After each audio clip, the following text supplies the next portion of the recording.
నమస్తే రమగారు. నమస్తే జయ. రమగారు, పూర్వజన్మ హ్మ్. మంచి చెడు ఈ జన్మకి మనకి అవి క్యారీ ఫార్వర్డ్ అవుతాయని చాలాసార్లు మనం మాట్లాడుకున్నాం. అయితే చెడు జరిగినప్పుడు ఎక్కువగా అనుకుంటూ ఉంటాం, ఏ జన్మలోనో ఏదో పాపం చేసుకున్నాం, ఏదో జరిగింది, దానివల్ల ఈ జన్మలో అనుభవిస్తున్నారు, అనుభవిస్తాము అని. అదే మంచికి అంత తొందరగా అనుకోలేకపోతాం రమగారు. అది పూర్వజన్మ నుంచి వచ్చింది అనుకోలేము. క్రెడిట్ మొత్తం నాదే, పక్కన వాళ్ళకి కూడా వెళ్ళొద్దు కనీసం. అలాంటి ఆలోచన ఉంటుంది కదా. జనరల్గా చేస్తారు, కానీ మన తాలూకు సుఖ దుఃఖాలు ఎక్కువ భాగం మనం ముందు నుంచి తెచ్చుకున్నవే ఉంటాయి. ఇప్పుడు చేసే క్రియలు, ఆలోచనలు అవి ఈనాటివి.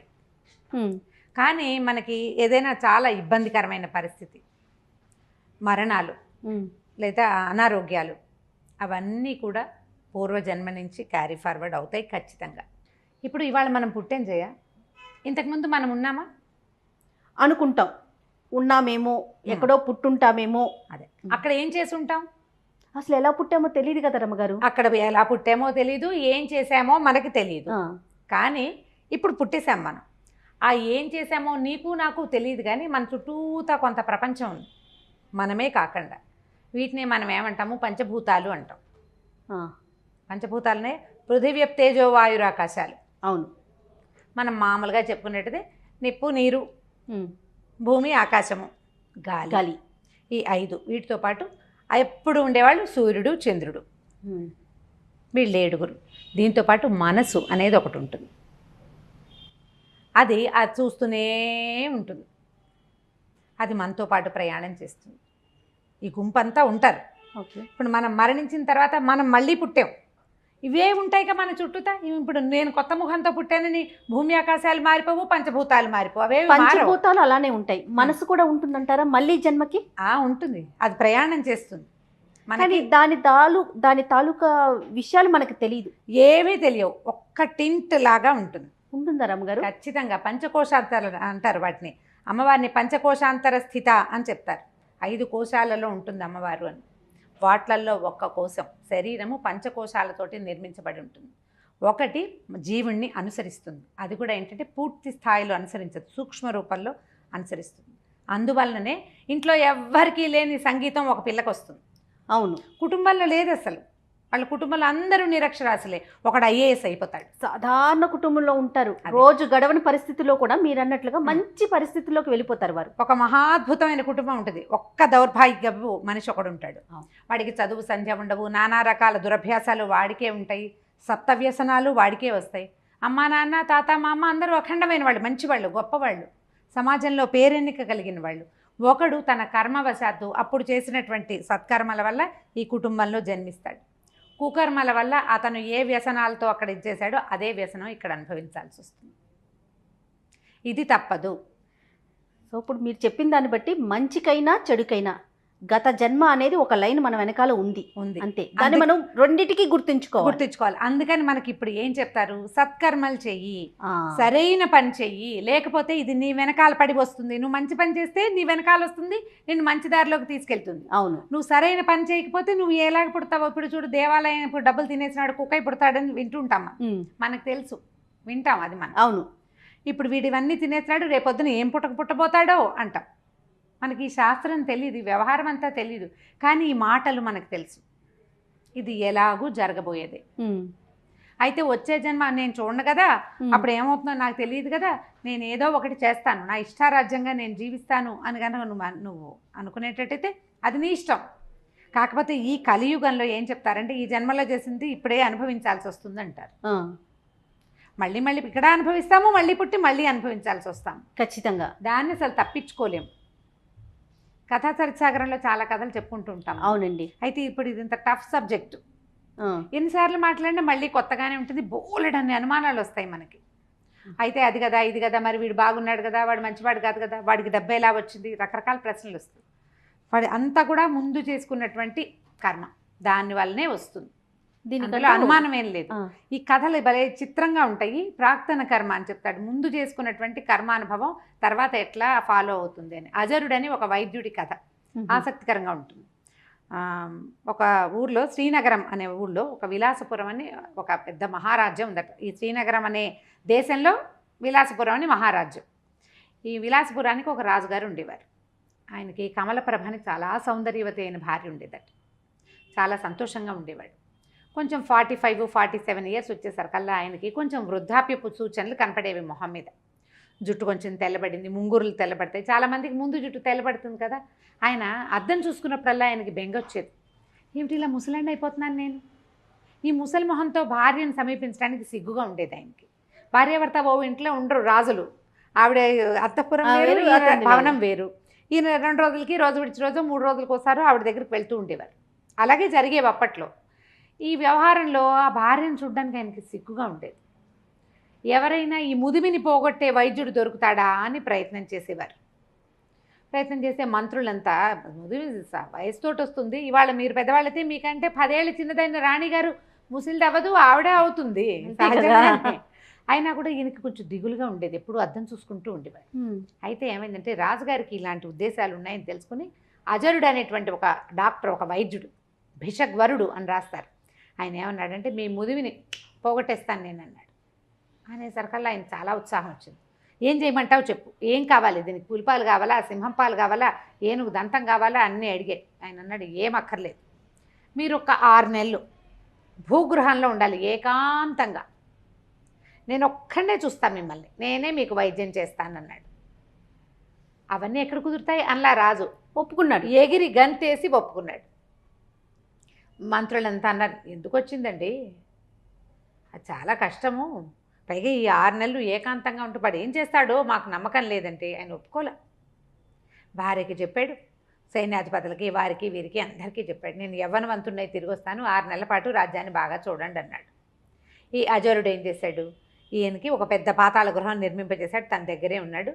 ఈ పెద్ద రాజభవనం కింద అడుగున సెల్లార్ లాంటిది లోపలికి నిర్మించి రాజుగారు ఒక్కడే ఉంటాడు. ఒక్క సేవకుడితోటి మంచి ఈయన వస్తాడనమాట, రాజవైద్యుడు ఒక సేవకుడు తీసుకుని రోజు వచ్చి ఆయనకి ఏవో మందులు రాసి మొహానికి పూసి ఫేస్ ప్యాక్లు అవి వేసి చేస్తాడు. ఆయన ఒక్కడే వస్తున్నాడు. 2 నెలలు గడిచినాయి. రాజుగారు అద్దం చూసుకుని ఇంకా ముసలి మొహం పడి, ఇప్పుడు ఏమైంది ఆయనకి, ఏకాంతము, ఒంటరిగా ఉండటము, రాజ్యం ఏమైపోతుందో అని దిగులు, తొందరగా యంగ్నెస్ వస్తుందో రాదో అన్న బెంగ, వీటితో పాటు రోజు రోజుకి పెరిగే వయసు ఒక పెరుగుతుందిగా, 2 నెలలు పెరిగితే 2 నెలలు పెరిగినట్టే. ఈయన ఇంకా తగ్గట్లేదు, ఇంకా ఇదైపోతున్నాను అదైపోతున్నాను అంటే, ఏమీ లేదు త్వరలో వస్తుంది, అలా వస్తుంది, ఇలా వస్తుంది అని చెప్పేవాడు. ఈ 2 నెలల్లో ఈ అజరుడు ఏం చేశాడంటే, రాజుగారంతా ఎత్తు పొడుగు ఉండి కాస్త అటు ఇటుగా మొహకవళికలు రాజుగారిలాగా ఉన్నవాడి కోసం వేటాడాడు రాజ్యం అంతా. 3 నెలలు తిరిగేసరికి ఒకడు దొరికాడు. రాజంతే ఎత్తు పొడుగు, అంతే మనిషి, అంతే లావు, తర్వాత మొహం అది దాదాపుగా అలాగే ఉంది షేపు.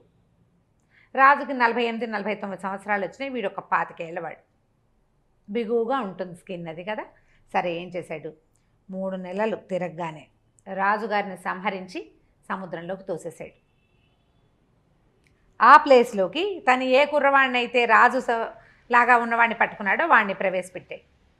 వాడికి ఏం చెప్పాడంటే, నువ్వు రాజు అవుతావు, హాయిగా మహారాణి కమలప్రభతోటి జీవితాన్ని గడుపుతావు, ఈ రాజ్యమంతా నీది, నేను చెప్పినట్టు చెయ్యి చాలు అని చెప్పి అతన్ని లోపల ఉంచి రోజు ఒక మంత్రిని, ఒక సైన్యాధిపతిని, ఒక్కొక్కరిని, రాజుగారిలో మార్పు వచ్చింది, ఆయన కుర్రవాడిగా తయారయ్యాడు రండి అని తీసుకొచ్చేవాడు.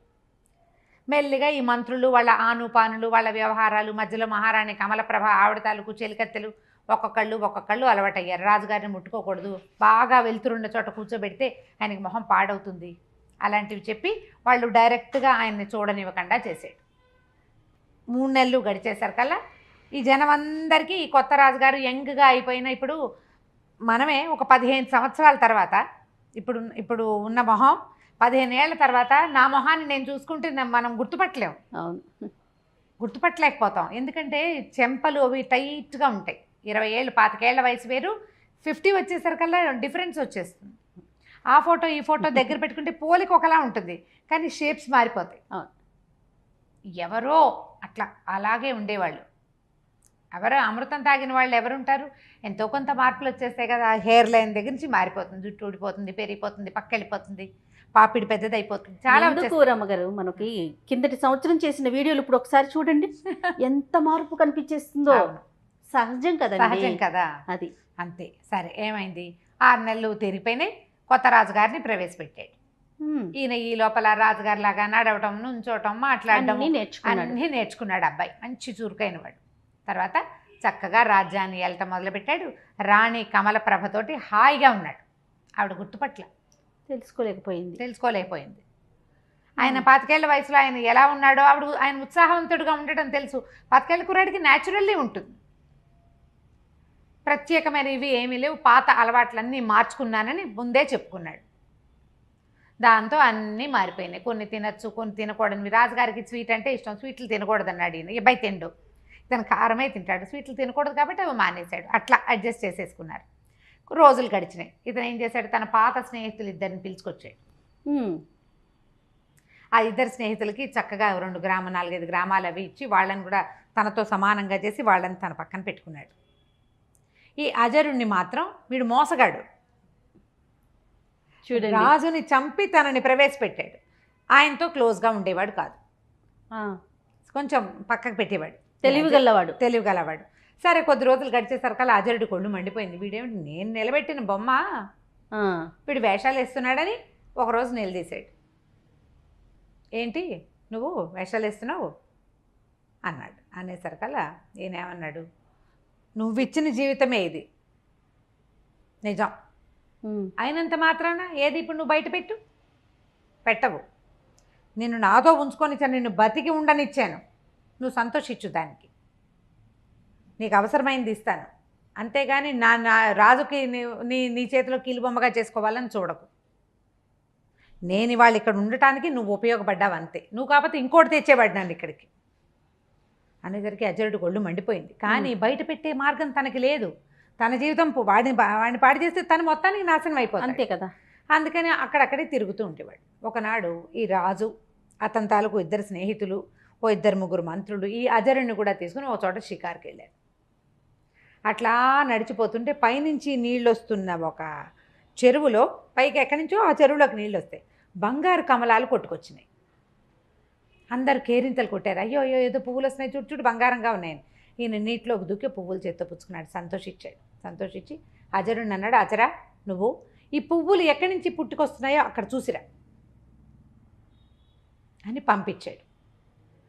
మిగిలిన వాళ్ళంతా అజరుడిని తన మీద ఆపేక్షతో పంపించాడని భావించారు. అజరుడు తను ఏదైనా సంహరించడానికి పంపాడేమోనని భావించాడు. ఇక మరి రాజాజ్ఞ, ఒక ఒంటరిగా ఉన్నప్పుడు నువ్వు చెప్తే నేను చేసేది ఏమిటి అన్ను, ఇక్కడ ఇంతమంది ఉన్నారు కదా, ఏం అనలేకపోయాడు. అజరుడు నడవటం మొదలుపెట్టాడు. అతను దూరంగా వెళ్ళటం చూసి వీళ్ళంతా రాజకోటలోకి వెళ్ళిపోయారు. ఈ నడిచి ముందుకు వెళ్ళిన అజరుడు చాలా దూరం వెళ్ళాక ఒక పెద్ద మర్రి చెట్టు కొసన వేళ్లాడుతున్న ఒక మానవ కంకాళం కనపడింది అతనికి. తను అక్కడికి వెళ్ళాక చిన్న మబ్బు బట్టి వాన పడింది. వాన చినుకులు కొన్ని ఈ కంకాళం మీద పడుతున్నాయి. కంకాళం మీద పడినటువంటి వాన చినుకు నీటిలో పడంగానే బంగారు పుష్పం అయిపోతాం. అబ్బా, ఆ పుష్పమే పైనుంచి కొట్టుకొచ్చి ఈ చెరువులోకి వస్తాం. నేను ఆశ్చర్యపోయాడు. ఏమిటి వీడికి, ఎవడిది మానవ కంకాళం, మనిషి కనపడుతున్నాడు, డెడ్ బాడీ, అస్థిపంజరం లాంటి కంకాళం, అస్థిపంజరం, మానవుని అస్థిపంజరం మనకు తెలుస్తుంది కదా, దాని తల అన్నీ కనపడుతున్నాయి. ఏమిటి విషయం, ఎలా సాధ్యం అని చెప్పి ఏం చేశాడు, ఏమనుకున్నాడు, చూద్దాం ఏమవుతుందోనని ఆ చెట్టెక్కి ఆ కంకాళాన్ని నీటిలోకి తోసేసి దిగి నడుచుకుంటూ వెళ్ళిపోయాడు. మళ్ళీ వెనక్కి వచ్చాడు రాజుగారి దగ్గరికి. ఆయన అడిగాడు, రాజు అజరా కంకాళం కనపడిందా? కనపడింది అన్నాడు. చాలా చిత్రమైన చోటు కాదు అది అన్నాడు. చాలా చిత్రంగా ఉంది, ఏమిటో ఆ ఆశ్చర్యానికి కారణం తెలియదు. నేను కంకాళం పడేస్తే ఏదైనా జరుగుతుందేమో అనుకున్నా, కానీ ఏమీ జరగలేదు. ముందు మాత్రం నేను చూశాను, దాని మీద నుంచి పడినటువంటి నీటి బిందువులన్నీ బంగారు పువ్వులు అయిపోయినాయి. అవి కొట్టుకొస్తున్నాయి, ఎటు పడితే అటు కొట్టుకెళ్ళిపోతే ఒకటి మన ఊళ్ళోకి వస్తుంది అనేసరికల్ ఇతను చెప్పాడు, ఆ కంకాళం నాదే, నా పూర్వ జన్మ అది. రాజభోగాలు ఆశించి విపరీతంగా తపస్సు చేశాను. మరణించిన తర్వాత నాకు ఈ రాజుగా ఈ రకంగా ఇలాంటి అవకాశం ఇచ్చింది విధి. నీటిలోకి తోసి మంచి పని చేసావు. నా పూర్వజన్మలో స్నేహితులే నేను తీసుకొచ్చిన నా సన్నిహితులు 2. నేను అప్పుడు చేసినటువంటి తపస్సు యొక్క ఫలితము ఇప్పుడు రాజుగా ఈ రకంగా అనుభవించేందుకు నాకు అవకాశం లభించింది. ఎవరైనా సరే వ్యక్తుల సహాయం, నేను సహాయం చేస్తేనే వీడు పెద్దవాడయ్యాడు అని చెప్పుకోకూడదు. మనం ఒక కారణం అవుతాం. వాడు ఉచ్చ స్థితిలోకి వెళ్ళాలని వాడు ఇక్కడ రాసుకుని వస్తాడు. దానికి సరిపడా క్రియ ముందు జన్మలో చేసి వస్తాడు. దీనికి వ్యాజం కారణం మనం అవుతాం. నువ్వు ఆ కారణాన్ని అయ్యావు అజరా, అంతకంటే ఏదీ లేదు. అక్కడ కంకాళం ఉందని, దాన్ని స్పృశించే బంగారు కమలాలు వస్తాయని నాకు తెలుసు. నేను చేసిన తపస్సు యొక్క ఫలితం అది అని చెప్పాడు. ఆ తర్వాత అజరుడు ఇంకా రాజుని గురించి మాట్లాడటం మానేశాడు. ఇతనికి ఏం దొరికింది? తనని నమ్మిన మహారాజుని సంహరించి ఒక కొత్త వాడికి రాజు అయ్యేందుకు అవకాశం ఇచ్చే ఇది వీడి విధిది. ఆ తర్వాత అంతకుముందు మామూలు వైద్యుడు, ఇప్పుడు రాజవైద్యుడు బాగా సంపాదించుకుని హాయిగా ఉంటున్నాడు. వీడి సంపాదన ఇలా పెట్టాడు దేవుడు. దేవుడు అంటే విధి. ఇవన్నీ కూడా మనం ముందు చేసుకుని వస్తాం. అందుకు ఇప్పుడు సరి అయిన క్రియ చేయి. ఈ జీవితంలో మనకి ఏం చెప్పబడిందో, మనం ఏ ధర్మాన్ని అనుసరించాలని మన పూర్వులు పెద్దవాళ్ళు, మన ధర్మం ఏది మనకి బోధించిందో అది చెయ్యి. ధర్మేతర కార్యాన్ని చేయొద్దు. ధర్మానికి అమెండ్మెంట్స్ చాలా ఉంటాయి. ఆ అమెండ్మెంట్ తెలుసుకో. నువ్వు ఇది చేయలేకపోతే దానికి తగింది చెయ్యి. అబద్ధం చెప్పద్దు. నువ్వు అబద్ధమే చెప్పాల్సి వస్తుంది. అప్పుడు మౌనంగా ఉండు. అదేదో పూజ చేయాలి, రోజు నిత్యము ఆరాధన చేయాలి. నువ్వు చేయలేవు. పొద్దున్న లేచి సూర్యుడికి దండం పెట్టు ప్రతిరోజు. చిన్న మార్పులు చేసుకోమంటున్నారు, అంతేనండి? అంతే. ధర్మాచరణ ముఖ్యము. నువ్వు సరి అయిన క్రియ చేస్తే నీ తర్వాత జీవితం కూడా సరి అయినదిగా పరిణమించేందుకు అవకాశం ఉంది. నేను కథ చెప్పాను, కానీ మనకి వేమన పద్యాలతో సహా ప్రతిదీ ఇదే చెప్తుంది. అంతే. మనం ఏట్ల మధ్య దొండ గింజ పెట్టాం, దొండ మొక్క పెట్టాం, దొండకాయలు కాస్తుంది. చేతి దొండ పెట్టావనుకో ఏం కాయ కాస్తుంది? కూర వండుకోగలమా మనం? చేతి దొండే కదా. అంతే కదా. సరి అయిన విత్తనాన్ని నాటితే సరి అయిన చెట్టు మన విత్తనంలో ఉంది. మనం అది సరి అయిన క్రియ చేయాలి. కుకర్మలకి వెళ్ళద్దు. నేనే గొప్ప, వారు కొంచెం ఒక మంచి పరిస్థితిలో ఉండటానికి దానికి నేనే కారణం అని భుజాలు ఎగరేయొద్దు. భుజాలు ఎగరేయటం కూడా అనవసరమే. ఎందుకంటే వాడు అక్కడ ఉండాలని వాడు రాసుకొచ్చుకున్నాడు. నువ్వు దానికి కారణమయ్యావు. అంతే. కరెక్టే. ఆ మనిషికి కృతజ్ఞత భావం ఉండాలి కదా. వాడి కర్మానుభవాన్ని బట్టి వాడికి ఉంటుంది. అప్పుడు మళ్ళీ జన్మలో అతను అనుభవిస్తాడు. వాడి కృతజ్ఞత ఉందనుకో, వాడికి సుకర్మ చేసినట్టు. లేదు, ఇదంతా నాదే క్రెడిట్, నా గొప్పతనంతో, నా పూర్వ జన్మతోనే నేను ఈ పరిస్థితిలో ఉన్నాననే భావన ఉందనుకోండి, ఇప్పుడు వాళ్ళు ఖచ్చితంగా మరో జన్మలో అనుభవించాల్సింది వాడు అనుభవించాల్సిందే. అంతే. మన ఆలోచనలు, మన విధానాలు మన తాలూకు భవిష్యత్తుని, మరు జన్మని నిర్దేశిస్తాయి. వాటిని సెటిల్ చేసేవి ఇవే. బహుశా ఇలాంటివి ఉండబట్టే ఈ జన్మలో సక్రమంగా ఉండటానికి ప్రయత్నం అన్నా చెయ్యి అని చెప్తారు. అంతే కదా. అంతే. ఇప్పుడు సరిగ్గా ఉంటే కృతజ్ఞతగా ఉండు, భక్తిగా ఉండు, ధర్మపరత్వంగా ఉండు, సాధ్యమైనంత. సహాయం చేయలేకపోతే పోని బానే, కనీసం అపాయం అవతల వాడికి ఇబ్బంది పెట్టకు, అదైనా చెయ్యి. ఇబ్బంది అయినా పెట్టకుండా ఉండాలి. అందుకని ఈ కథలు చెప్పుకుంటాం మనం. ఖచ్చితంగా అండి, ఖచ్చితంగా ప్రతి ఒక్కరికి తెలియాల్సిన కథలు ఇలాంటివన్నీ కూడా. అంటే మన జీవితానికి సంబంధించిన విషయాలు కదా రమ్మ గారు. అద్భుతం, చాలా బాగుందండి. నమస్తే రమ్మ గారు. నమస్తే జయ.